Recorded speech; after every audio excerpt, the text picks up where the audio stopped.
All right, guys, thanks so much for listening to another episode of the CX Chronicles Podcast. I'm your host, Adrian Brady-Cesana. Super excited. Today we have Ilenia Vidili joining the show. So, Ilenia, why don't you say hello to the CX Nation?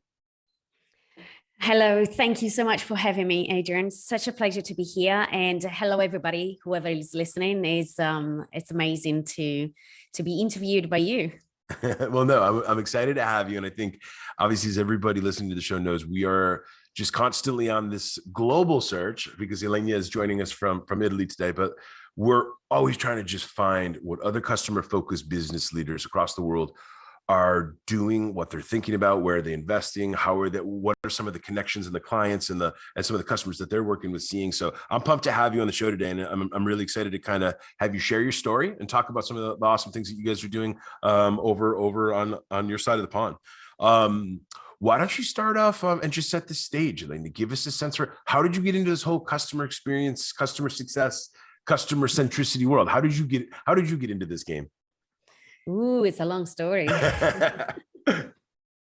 I'm kidding. Well, it's all started after I graduated. I joined NEC Corporation in marketing, precisely in corporate marketing. But we basically I focused on the facial recognition softwares that we used to sell years ago. And basically this, it was called NeoFace. It's actually still called NeoFace, but yeah, it's something that in Europe we don't use anymore because European Union has stopped with the facial recognition softwares for private reasons. So basically we used to sell this NeoFace software, and what it used to optimize patients' experiences, because you used to recognize whoever would enter, let's say, a medical surgery or a VIP kind of environment, or maybe a hotel, this kind of stuff, or even a retail. So you would find these softwares everywhere, basically, even in shopping malls. So these softwares would recognize people, their facial features, their age, demographics, their emotions, and based on that, they would personalize their experience within the environment that they would be on. For example, if they were in a shopping mall, their software would recognize the face of the person looking at a digital signage and would personalize the advert, would personalize the whatever, like any product or any how can I say, any path or any journey within the mall that they would potentially do. So basically, the software would optimize the customer experience, patient experience, citizen experience as well, any experience. Also would recognize VIPs. So would say, for example, the salutation was personalized based on the person entering the hotel, or as I said, a medical surgery or hospital, anything like that. And it was great until obviously the European Union stopped allowing these software, facial recognition softwares to be used anywhere. Right. So basically that's how I started in customer experience, while understanding customer experience, although I was working in marketing. Then my experience in corporate marketing carried on for years. And up until I realized that corporations and multinationals have a huge gap between the boardroom, the people, like the employees, and the customers. There are huge gaps that widened the experience, like the internal experience with the employees, but also the external experience with customers. And obviously, like, my values as a person would clash a lot with the values of those particular companies. So that's why I decided to quit my job, my corporate job, years ago, and then I decided to start my own little consultancy company, which is all based on optimizing the employee experience and the customer experience based on my previous experience, of course. I love that. That's awesome. So number one, hold on, we've got a few things to unpack. I think that beginning part of your journey here and the facial recognition software and thinking about like this entire, all these different experience sets, whether it's patient side or retail side, or it's interesting because I do remember when that was a really hot topic and there was a lot of really firm opinions, some thinking that it was an excellent way of like modernizing the future and having a full snapshot of what everybody wants. And then I remember the other folks that it thought it was almost like an invasion of privacy, if you will, like taking pictures of their face, exactly, and personalization of brand, like almost as if it was like almost like it was like cheating in the game, if you will, cheating in the marketing game. But I think that's a super cool place to start in this spot, because you guys must have been thinking about the entire journey piece, but then you definitely had to been thinking about the technology. Because I imagine, when you start thinking about malls and hospitals and airports and all these different places where you've got a lot of different faces walking through, that technology must have been pretty interesting to just be a part of thinking about how to leverage the technology, how to utilize the technology, and how to tie it into the experience. So that's a super cool starting point.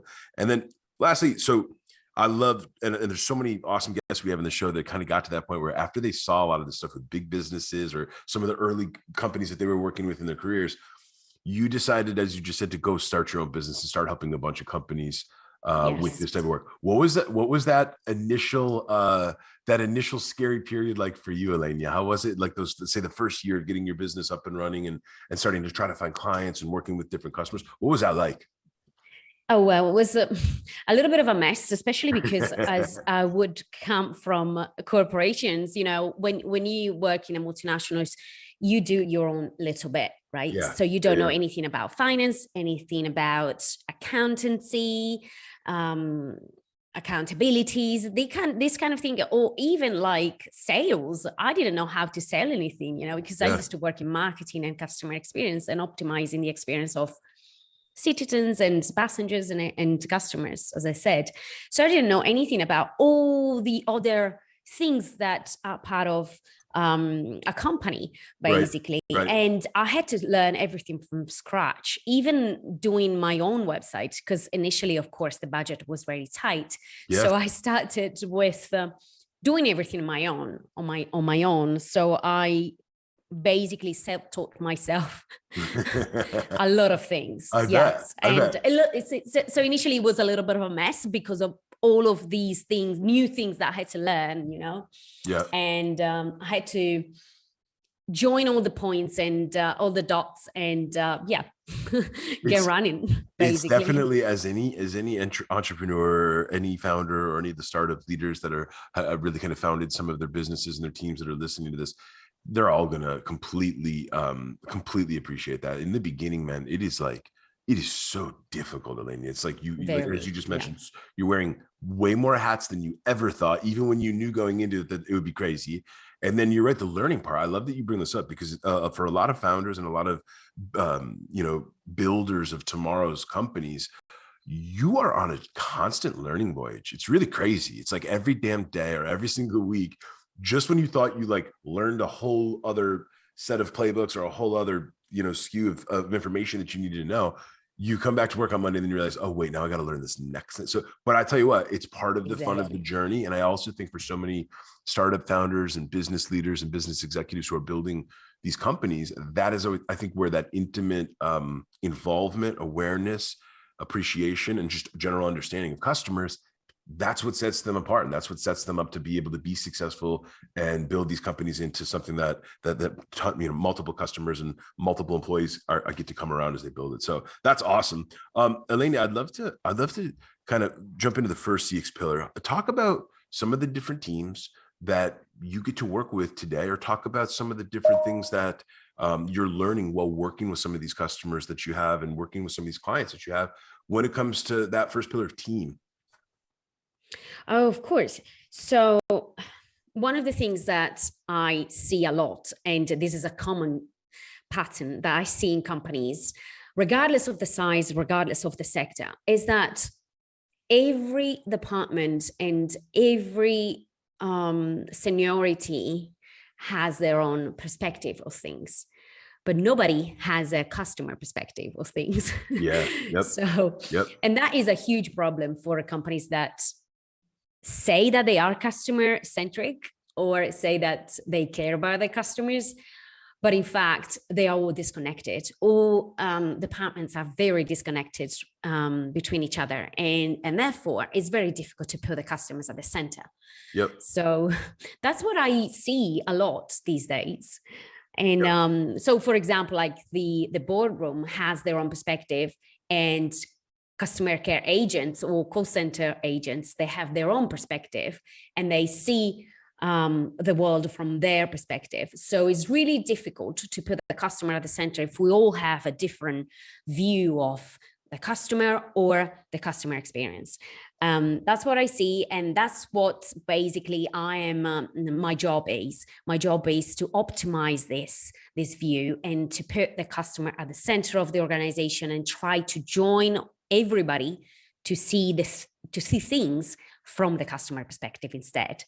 I love that. I think, I know I talk about this a lot on the show, but like when certain business leaders or executives sort of roll their eyes at what type of value a really excellent customer journey mapping project or initiative, or even better, a task force can bring to any company, whether you're a multinational or whether you're a small, scrappy startup, is exactly what you just said, Ilenia. Because if you think about it, some of the basic principles of most customer journey maps, not only are you identifying which teams are involved, what touch points is a customer feeling, what are employee consternation points, what are customer consternation points, and then where there are opportunities to build, or where there's the milestone moments that you can really kind of knock out of the park. Because if you understand the CX side and you understand the EX side, it really is it's almost like companies need to be thinking about, or have somebody that's constantly thinking about the balance of your employees' experiences and your customer experiences, because the two do complement each other. And I know that in our world, Ilenia, there's more and more and more people that are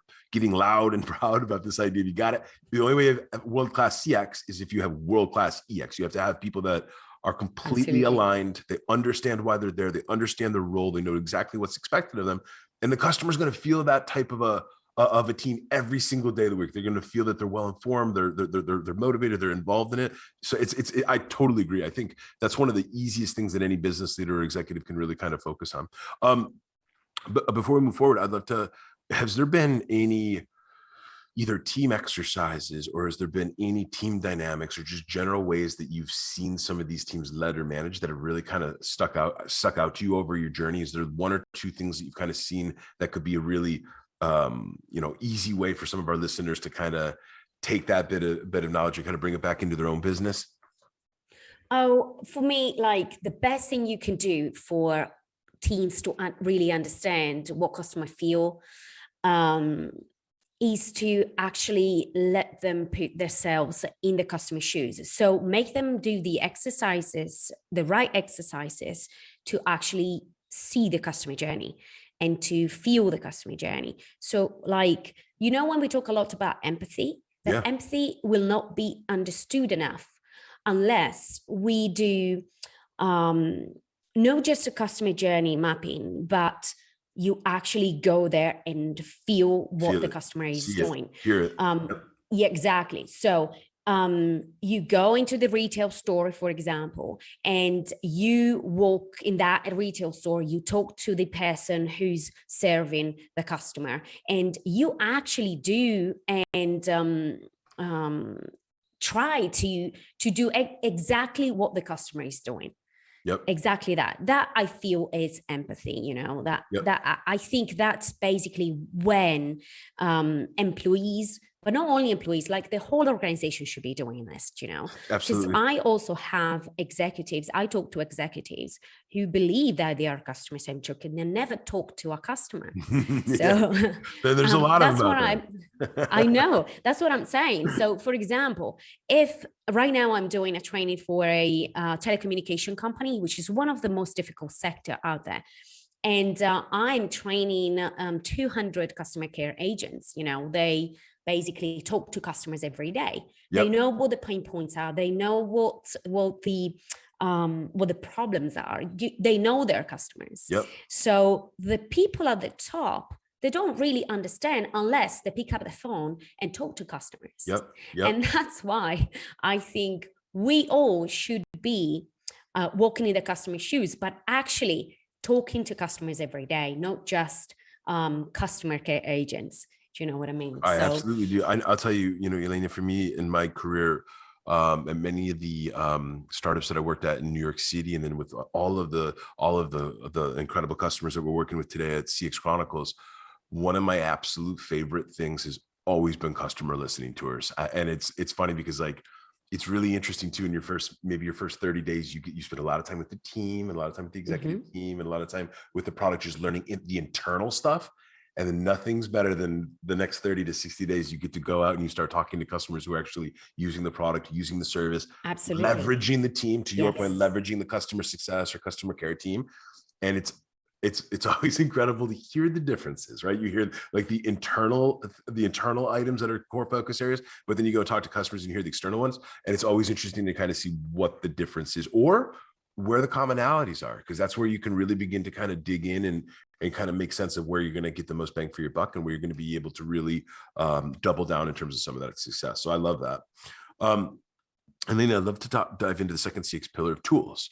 Spend a couple minutes talking about how you've kind of think about the way that today's customer experience and customer success leaders really need to kind of think about some of the technology that they bring into their business, bring into their team to serve their customers. I'd love to hear some of the things that you've learned around tools.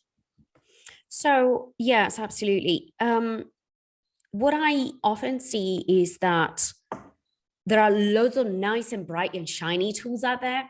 What I see is that a lot of companies tend to rush around getting the newest piece of technology, and placing it in there to optimize, whether it's a process, whether it's optimize a customer journey or a customer experience. I think right now there is a little bit too much automation out there. And a lot of the times, some of my clients or employees of companies lament the fact that there are too many softwares to utilize. Absolutely. And first of all, that basically it creates too much friction because a lot of some companies have old softwares that don't really match newest softwares, newest version of softwares, and that creates friction, and the friction always fall back into customer experience, right? Yep. So, and also in the employee experience, because if you don't optimize the whole technology stack, then what happens? Your employees will be feeling that, yep, and getting more stress.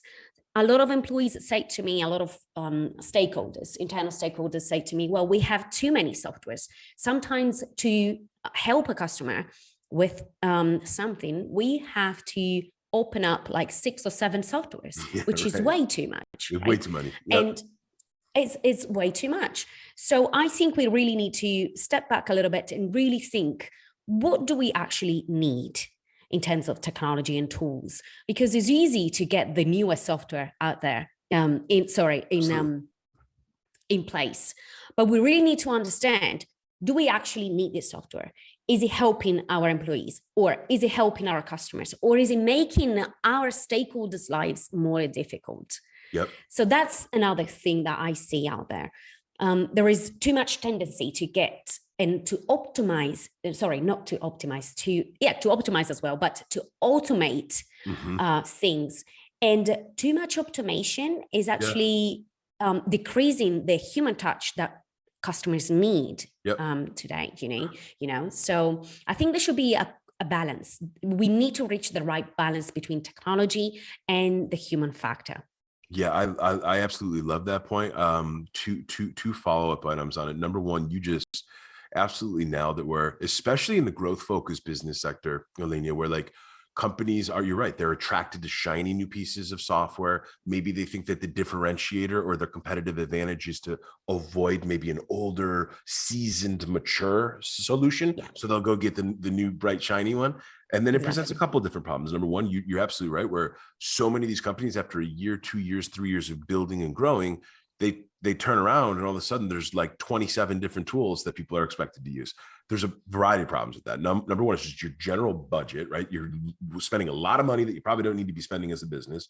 But number two, it's that focus. I know I talk about this all the time in the show, but like, boy, if you can have a customer success and a customer experience team that has got 3 tools instead of 27 tools, I can absolutely guarantee you not only are they going to know exactly how to use those 3 tools exceptionally well, they're going to utilize them to their full capacity. You're probably going to have a tremendous amount of excellent data in, or your data governance and structure and hygiene is going to be excellent going in. If you've got good information going in, you got great information coming out. And then the other thing is this, I love that you call out, like, customers feel that. And every one of us has an example of dealing with big companies are really bad at this too. You can feel when their internal tools are failing you as a customer, whether it's they don't see the last 4 phone calls that you had to call in, or they don't understand that it's like the 3rd time this week that I'm calling about this problem. Right. And that type of stuff is like a huge opportunity for emerging companies. The other thing I love that you brought up, when you're building these things, guys, when you're building these companies and building these businesses and building your team, Ilenia just now that if you have an opportunity to get a bunch of awesome humans who understand your product, understand your service, understand just the general market position you're going to try to take, if those folks can have phone calls and Zoom calls and conversations with other humans that are paying for your products or your service, that's going to be how you figure out how to rinse, wash, and repeat way quicker. And then frankly, you're right. There's this race to automate, when in reality, when you're growing a business, the reason why most businesses blow up is because early on, they're crushing it with the personalization game. There's that people know exactly how to get through to the company. There's a human element to it. So I love that you're calling some of this stuff out. And I think for our listeners, you really do need and then the last part, balance. You're right, because I get it. Some of the listeners that are building companies, maybe they have massive scale or massive volume, or the only way their business is going to work to have tens of thousands or hundreds of thousands or a million, accounts or customers. That's different. Then you have to leverage technology. You have to leverage some of those automated features, but find the balance. Certainly find the balance. Right. Exactly. And I find, like, as a customer, sometimes I need to talk to someone, to a real person for whatever reason. And it's impossible to find the way to talk to a real person these days, right? Because there is way too much automation. Yeah. We need to understand and remember, we understand, of course, but we need to remember that we are social tribes and we still need to talk to people, not just robots. Totally. So I think there should be the good balance, between tech and the human factor that we can definitely provide, because as you know, customer experience and it was in customer service is really born from a little shop, basically. Yeah. That's how you build a customer relationship. Yep. You can grow it with tools, and that's great. Yep. You can grow the business with tools and better understand customers with data analytics, and the tools and technology help you with that. But what you really need is building and strengthening customer relationships with your people. Yep. That's how you build and strengthen those relationships. Couldn't agree more. Ilenia, I'd love to dive into the 3rd CX pillar of process. And you kind of started to hit on some of this, but like when you were talking about some of the training efforts that your business is doing and some of the different customers that you're working with, can you spend just a few minutes kind of talking about what are some of the things that worked really well for you when it comes to thinking about process documentation or standard operating procedures or living playbooks? Or how do you help some of these teams, or how do you work with some of the clients that you have to think about how people understand where they can go get the answers, or where they can go get the information, or how they can actually follow a process to be able to have, a scalable, repeatable type of experience that you're building? Oh, we do a lot of training. So for us is training alongside with workshops and mapping journeys. Sorry, my cat is joining the show. Yes, he's joining. Yes, so it's a lot of training for us and a lot of workshops and sorry. No, you're fine. And customer journey mapping. So for example, for this particular client, what I'm doing is my team and I are doing a lot of customer journey mapping. So we actually test and do auditing on what's going on for the customer and from the customer perspective. And from that, then we present what we felt like as a potential customer, as an existing customer, as a repeating customer, or as a customer who's abandoning the service, for example, and then we present it to the employees, and we find ways to optimize that experience. So we design a future customer experience. So basically, we understand the existing customer journey, and we design a future customer journey of how we want it to be in a better way, like, improving it basically. Yep.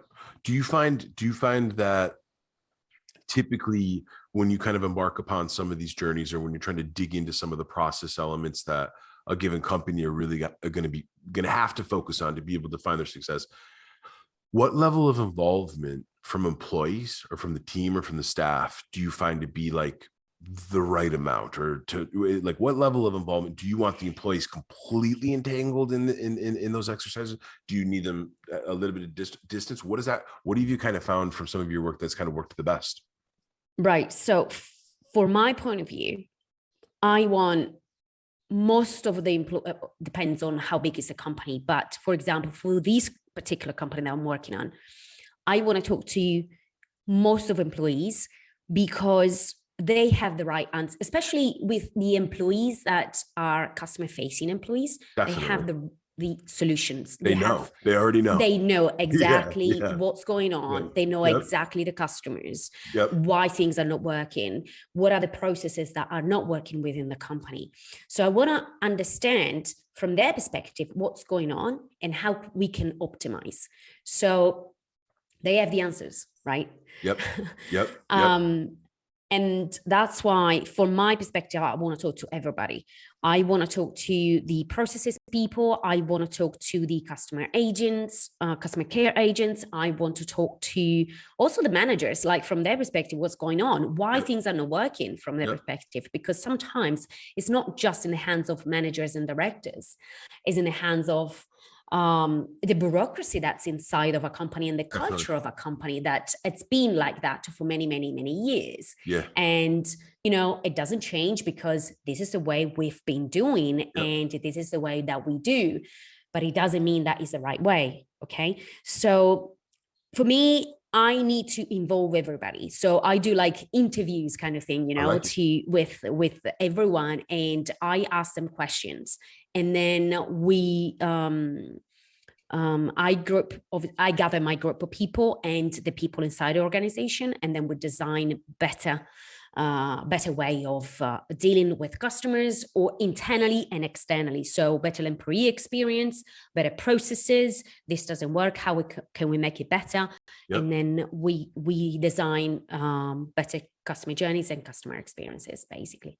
I love that. I think the one thing that for our listeners, you got to be thinking about is everybody talks about focusing on EX and investing in EX and thinking about employee experiences. And everybody knows about the talent migration that's happening across the planet Earth right now. There's a lot of very excellent, smart, A+ people that are going and getting phenomenal jobs, where they're oftentimes walking right across the street to a competitor. There's a ton of those stories.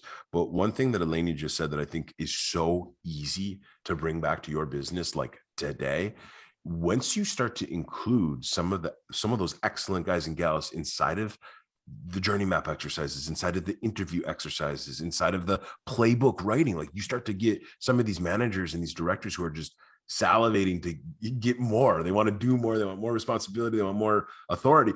Get them involved in this stuff. It's the easiest thing you can do to fan the flames of your EX and to make it really, really not just talk the talk, but like walk the walk. Like you're showing the team members that they are a part of building what's going to become tomorrow's, but that's like some of the easiest stuff you can do, guys. So it's really, really absolutely important to think about that. And employees want to get involved in understanding what are the new strategies that, for example, are going to be taking place, or they want to be involved in making like better processes, like improving the business.